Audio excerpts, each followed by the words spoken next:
Szanowni Państwo, drodzy rodacy. Ladies and gentlemen, dear compatriots, this is my first presidential New Year's speech.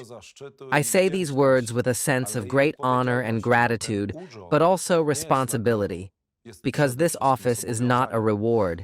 It is above all a commitment. The end of the year is a special time. It is the moment when two thoughts meet in one night, about what was and what will be. Balance and plan, memory and hope. For me personally, the past year was undoubtedly one of the most important. Thank you to everyone who trusted me. I will also consistently try to convince those who had a different opinion. I assure you that even for a moment I will not forget who and why this choice should serve. The slogan, First Poland. First Poles is not a sentence, it is a task. Last year, by their choice, Poles said clearly, we do not like what it is. They clearly showed that state affairs are not going in the right direction, that change is needed, that the voice of the citizens must again be a decisive voice. You pointed out the direction in which we should go.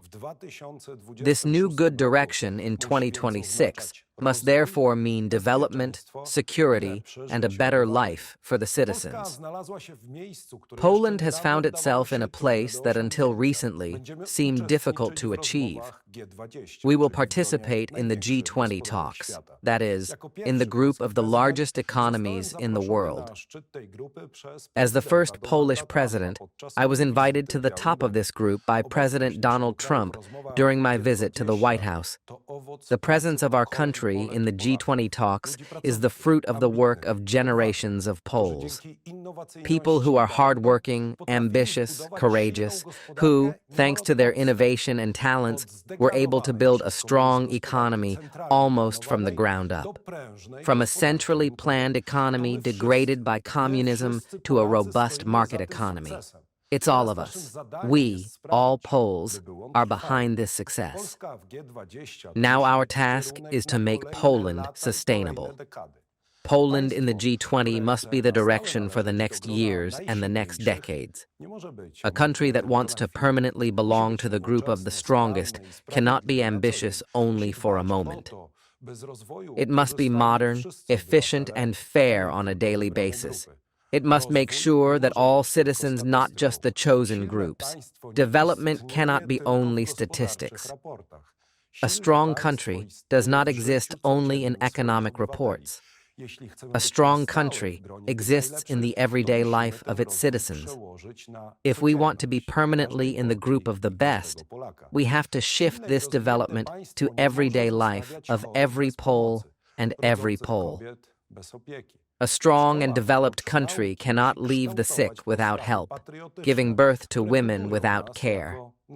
In schools, in addition to learning, it must shape the attitudes of patriotic women who build us as a national community. It must take care of the family. It must take care of us to be a demographically strong society.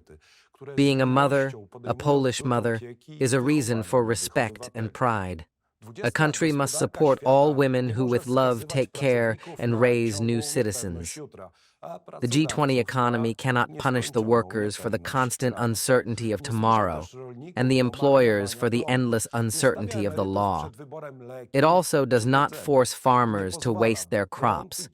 It does not put pensions before the choice of medicine or food. And it does not allow electricity and heat to be a luxury. The true power of the state does not start in the conference rooms of the world. It starts every day at the kitchen table of every Polish family. If we want to be permanently present among the strongest in the G20, we must make sure that everyday life of Poles is normal, better, and safe. History does not leave us with illusions. Only economically strong can we be militarily strong. Only then can we stand on a modern army, effective deterrence and defense of our own territory. We must consistently build and expand our armed forces. Peace costs, but war always costs more. Poland is strong in NATO, but above all, we must count on ourselves. Development and security are not a goal in themselves. They are a condition for a dignified life, work that gives respect, a state that does not leave the citizen alone, and a future that can be planned without fear. 3 goals: development, security, and a better life for Poles. Let it be one, our common good direction for this upcoming new year. Ladies and gentlemen, the year 2026 is, among others, the year of Sergiusz Piasecki, an extraordinary writer, an extraordinary man, a hero of Polish freedom. In his most famous story, The Beloved of the Great Bear, it is this star that shows the right way.